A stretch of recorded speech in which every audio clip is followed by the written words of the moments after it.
Welcome back to the show. I am your host, Mr. B. Today we have a very exciting show for you. We are discussing the election results that just came out of Virginia. For those who don't know, there was a vote that was taken up on whether or not Virginia can redraw the VA congressional map. It was a midterm amendment to sort of combat the fact that Texas had won their appeal to draw theirs, so that the Democrats could offset some of the gains that they were expecting the Republicans to have in terms of House seats in Congress. So we are going to tap into that, but the question becomes, what is the significance of this result? Now, it went from being, I think it's 11,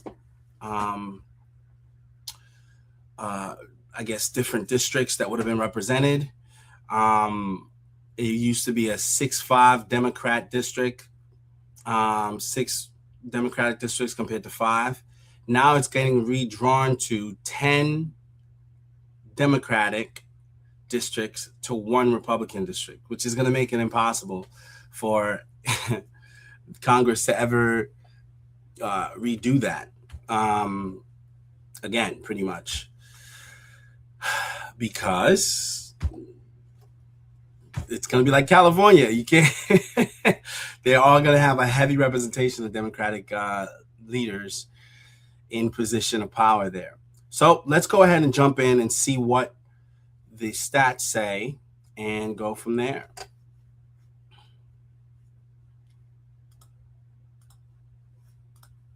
We have some breaking news tonight, as CNN can now project that Virginia voters have approved a Democratic plan to dramatically redraw the state's congressional map. 92% of the results are in, with just over 51% voting yes on the ballot measure. Now, if this map is enacted, it means Democrats could win 10 out of the state's 11 congressional districts, which would boost the party at large in the fight for control of Congress. Harrington is here to join us. And Harry, obviously, there were a lot of questions of how this would go tonight. Tell us what we're seeing in these numbers so far. Yeah, I would just say, look, the yes side won. Yes, they are probably going to end up lower than the percentage that Kamala Harris won in terms of the margin. But you know what? A win is a win is a win. And this means a lot for Virginia. And I will just note, just look at this. They have basically going to gerrymander this state rotten. They are basically going to lock Republicans out of power in a state where Donald Trump got 46% of the vote back in 2024. House seats Republicans in Virginia are only going to really end up with 9%. That is quite the imbalance that's going on here, right? Of course, this is part of a larger national picture as well in terms of redistricting. And this, to me, is what is so interesting, right? Oh, we've had all this redistricting, right? It started in Texas. Then it was California. We've done Ohio. We've done North Carolina. We've done Utah. But heading into tonight, pre-Virginia results, the net gain from this mid-decade redistricting was really 0 seats, neither side gaining. But now is where we are right now with the Virginia measure passing. Democrats jump out ahead. They are the ones leading in mid-decade redistricting, leading right now by 4 seats on the strength of that yes vote, however thin that margin actually is. So, Harry, I mean, obviously, Senator Warren was just talking about 6 months from now, the midterm elections. What could this mean for the fight for who controls Congress here? Yeah, I mean, if you know anything about the House of Representatives, and you're down in Washington, D.C., so you know a heck of a lot more than I do, I would just say this. The power right now, it's so tight, right? Every vote is so tight in the U.S. House of Representatives. So you just take a look here, and this gives you the math of why this vote was so important. If you talk about the margin of the GOP majority in the House post the 2024 election, it was 2 seats, 2 seats. That's how many seats they could lose on a vote before losing the majority. Now, all of a sudden, we're talking about Democrats gaining 1, 2, 3, 4 seats, 4 seats in Virginia. The simple math here is 4 is greater than 2. Without Democrats needing to pick up any more seats, this would eliminate the Republican majority and instill a Democratic majority because the margins are so tight. This vote in Virginia means so very much. And that's why all that money was spent on it. My goodness gracious. Yeah, a ton of money. Harry, thank you for doing that math for us. I know, it's very hard, very hard. This is why we keep you around. That's right. Harrington, thank you for that. For more on this, my political sources are here tonight. Jermichael, what's your assessment of what's happening? I mean, look, I'm not happy about this. What we're seeing is a gradual destruction of institutions in our country. So what happens when you create an atmosphere and an environment where compromise no longer exists? Yeah, maybe this is good for Democrats today, but is it good for the long run? Probably not. For 4 years, there was an argument from my friends on the other side about democracy falling in darkness. Well, how in the hell is this preserving democracy? And look, I'm not saying that one side over the other doesn't gerrymander. Hell, they all gerrymander. It's just not a good thing at all. The American people don't benefit from this. And as someone who resides in Virginia, where you have 40+% of the state that voted for for the current president, rather, leaving only one Republican congressional seat seems to be in force of democracy and protecting the Constitution and the preservation of these great ideals. I would think not. Well, I mean, what do you say to that? Because that was a question we asked a lot of Democrats once they launched their own redistricting efforts after we saw what happened in Texas. But a lot of them argued to us was, well, if the Republicans are doing it, we're also going to do it. Yeah, I mean, the real problem here is that Republicans launched a mid-decade redistricting project in Texas. Virginia came up with its results, but Florida is likely to redistrict in the next couple of days. In fact, they held off for the vote. I think for political reasons, but they are likely to redistrict. So at the end of the day, I think Democrats and Republicans will roughly match out to be equal. We don't know what Florida will do. I think maybe they'll be concerned that redistricting could end up, they could end up losing some of those seats because there could be such a great wave. But I think the truth is that Democrats have supported a nationwide ban on partisan gerrymandering. Republicans have opposed that. This was a part of legislation they tried to pass in the last cycle. Republicans have opposed that. I believe that we should have a nationwide ban on partisan gerrymandering. The real thing that set this all up was Donald Trump called into Texas and asked them, not by anyone voting, but just asked the legislature to change. And in California and Virginia, at least they asked the voters to weigh in. This is very different than what happened in Texas. Voters have said they would like to move forward on this because they recognize the stakes with Trump ending accountability through gerrymandering mid-decade. Scott, what's your take? Virginia literally had the fairest maps in the nation. They had a 6-5 map, 6 Democrats, 5 Republicans. In terms of proportional representation, they had the fairest map in the nation that was drawn, by the way, by an independent commission that the voters asked for just a few years ago. Now they will have the least fair maps in the nation. And I'm not surprised that the yes vote won. They had all the money and all the lies. And sometimes in politics, when you got those two things, you can put something over the line. Even something as egregious as this whole thing has driven Spamberger's approval ratings down into the toilet. She lied to the people of Virginia. They had to write a ballot question that was a joke. They drew maps that were a joke. Now you're going to have huge chunks of rural Virginia represented by 5 or 6 Democrats who all live in Northern Virginia within about 15 miles of each other. It's a complete joke. Everybody knows it. And there's a reason that all these national Democrats and all their money came into Virginia because, they don't really care about the people of Virginia. They just care about power. I mean, if we could just put that new map back, Nira, I want you to respond to that. But if we could just put that new map back up, that's back up that you can see, obviously, what the proposed districts that were on this ballot look like. Tone, why should people join us on April 23rd through the 25th for the AI Advantage Summit? Because I know AI is important. You might feel a little overwhelmed. You might just be using it like a glorified Google. I mean, here's the thing. Unlike in Texas and other states, in Texas and Florida, they are not putting this up to the voters, right? Republicans, I don't know, they have a lot of money in their coffers. As far as I can see, the RNC has a lot more money than Democrats. Who spent a more? lot of them? But you know what the difference is? They may not have truth. spent more because you're going to lose. Just Because tell the the actual truth. issue is, here's what motivated people in Virginia. The fact is that because Donald Trump decided to do a mid-decade redistrict in Texas, people believed that in order to level the playing field, you needed to ensure that Virginia acted. But you know what the difference is? Ridiculous is what's the one thing. Just to say, no. With Texas, neither one of you said a word about Texas. Well, that's not true. I actually talked a lot about Texas, where was and I wasn't happy about that. But let me just say this: the difference is Democrats have a number of seats still in the state of Texas. Now we can disagree on whether this made sense morally, ethically. That's a fair point. But in Virginia, you're eliminating all but one. They took 5 all seats but one. That's basic math. How's that at all fair? How's that fair? You didn't give Texans How's the right that fair? to vote. You didn't put it up to a ballot The proposition. question is, but how is it fair in Virginia? The legislature, Republicans with one would you be okay if we left Democrats with one congressional seat? You know what I would be okay with? I would wouldn't. be okay with a ban on partisan gerrymandering across the country. And I wish you you worry, guys had Michael, supported that. when the president, I mean, so clearly wanted this to happen in Texas that it did set off this kind of Of course arms race. Of course it is. And now it's resulted in that's this? my initial point. This is not good for the country. Like, I'm a conservative. Hell yes, I want my side to do well. I strongly believe in my principles, and I presume Near here cares a lot about her side, and she wants to see Democrats do well. But how in the hell is this good for democracy when both sides believe there is no interest in incentivizing on anything? We don't have to compromise. We don't have to figure it out. We don't have to work things out, because you know what? We'll have one red state, one blue state. There will be no purple states. There will be no party in the middle.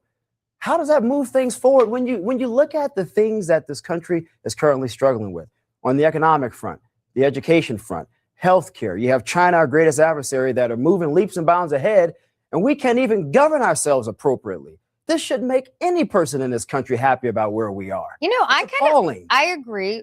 I just think the way to have dealt with this is to have a ban on gerrymandering in any of these states. Mid-decade redistricting is really something has really happened very rarely. North Carolina did a few years ago, but we should really most people are used to decennial. Most states are used to it, like doing it every decade. We should do it, and we should actually abandon all this. And I wish Republicans had joined the Democrats. Scott, if you were a member of Congress, would you vote to ban gerrymandering?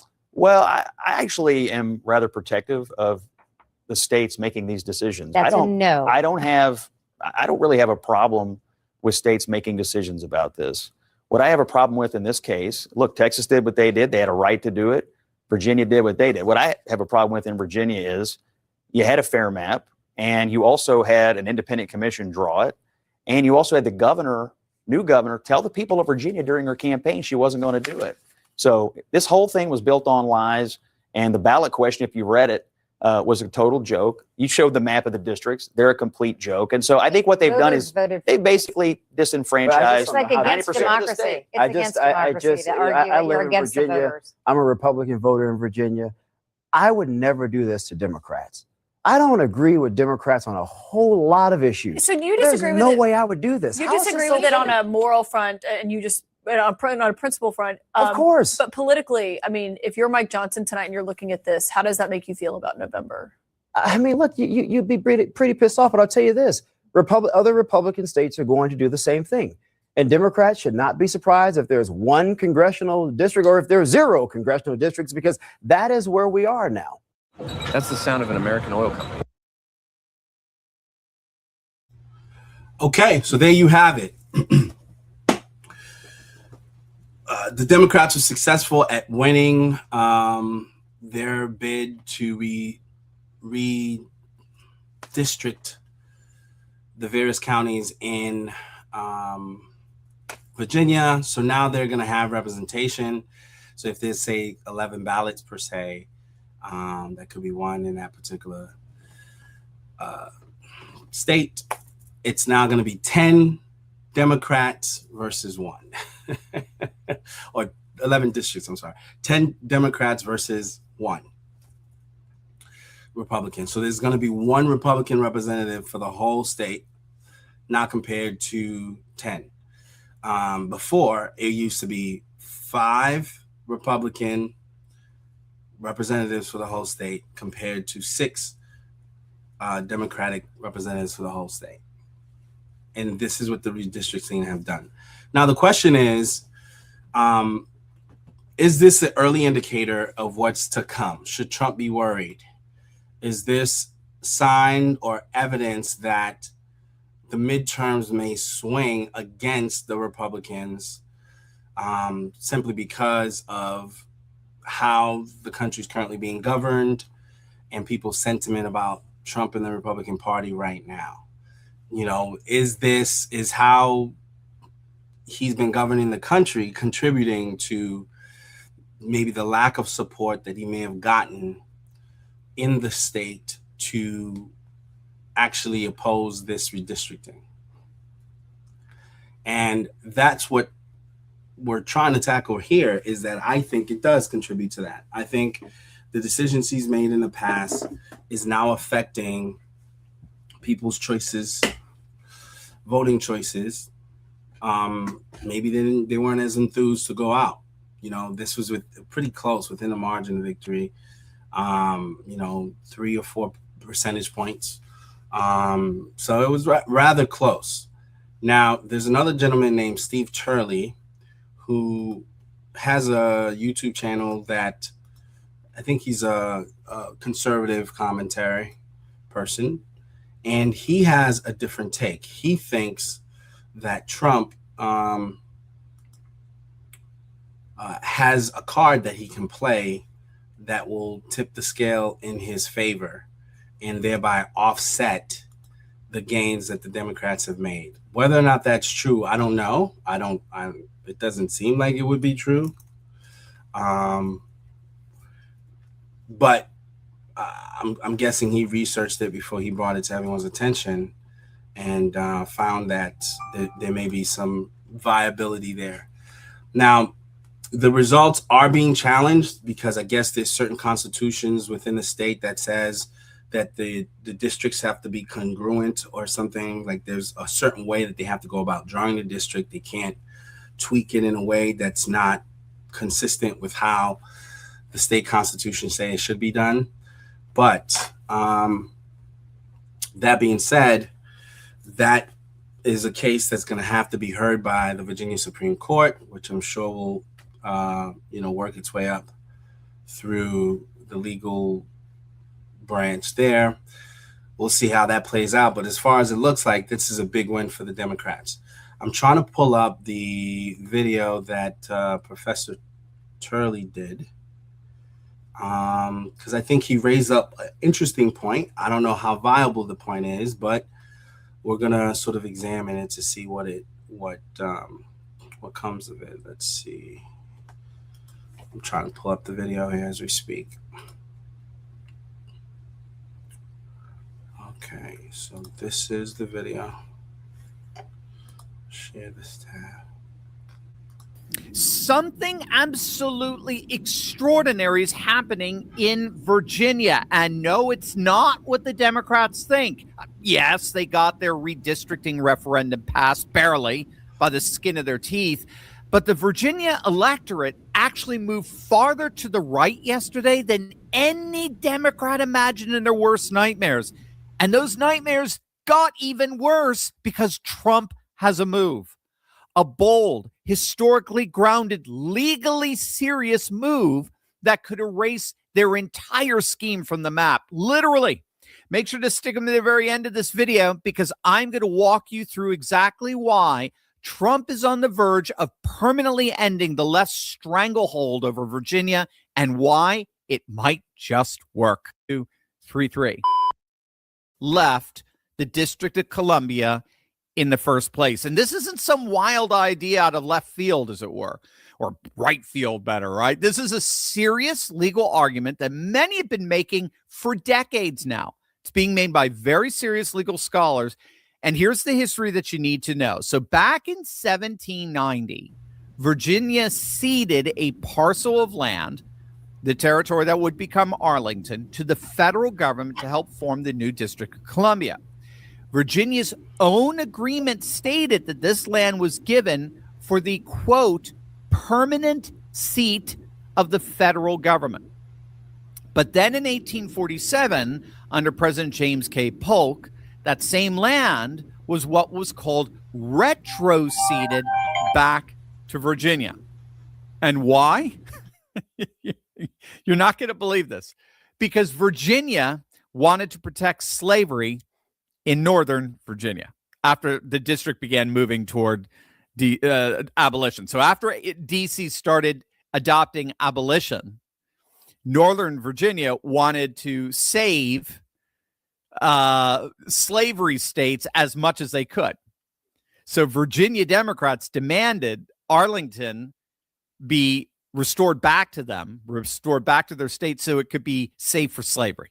I mean, you literally can't make this stuff up. Now, presidents as far back as Abraham Lincoln questioned the legality of that retrocession. President William Howard Taft openly called it unconstitutional. The Supreme Court has never been forced to definitively weigh in. And now Trump could direct the Department of Justice to do exactly that, to formally challenge the 1847 retrocession and restore Arlington and even Alexandria back to their rightful place inside the District of Columbia. And he would force that through an executive order rescinding the retrocession. And many are arguing that such an executive order would be on stronger legal footing than many of the auto pen era executive actions that via Biden that sailed through without challenge. The constitutional text is clear. Article 1, Section 8, Clause 17 describes the seat of government as land ceded by particular states for a permanent purpose. If the secession was permanent, and the original Virginia agreement says it was, then how on earth can a state unilaterally take it back? Now, in the meantime, this redistricting referendum is facing its own court challenges, and they're certainly formidable. Bottom line, this referendum was blatantly illegal. And here's what most people don't know about it.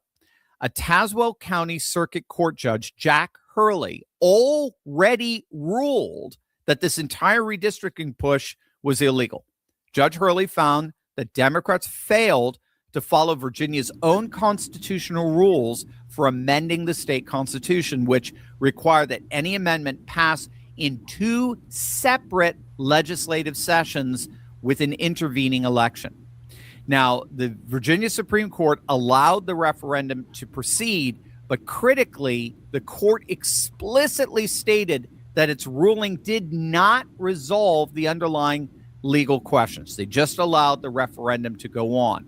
The highest court in Virginia is still sitting on this case, and if it agrees with Judge Hurley, gang, Tuesday's vote becomes entirely moot. Meanwhile, the Republican National Committee, the Virginia GOP, and individual Virginia voters have filed separate lawsuits arguing the new maps violate Virginia's own constitution, which explicitly requires electoral districts to be drawn contiguously and compactly, not these gerrymandered Frankenstein districts that we're now going to be seeing throughout the state. Jason Sneed, executive director of the Honest Elections Project, he says he believes that the litigation is going to move at lightning speed given how close the midterm primaries are. And many believe, given how close this referendum was, that the Virginia Supreme Court is going to strike this referendum down. So let's put this all together here. What we're looking at is not, emphatically not, a done deal. What we're looking at is the opening round of a multi-front war. Democrats spent more money than ever on this, over $60 million. They even brought in the old corpse Obama. They hid their own map from the ballot so that people signing or voting yes didn't even know what they were voting for. Right. They barely won because the Virginia electorate shifted to the right by double digits.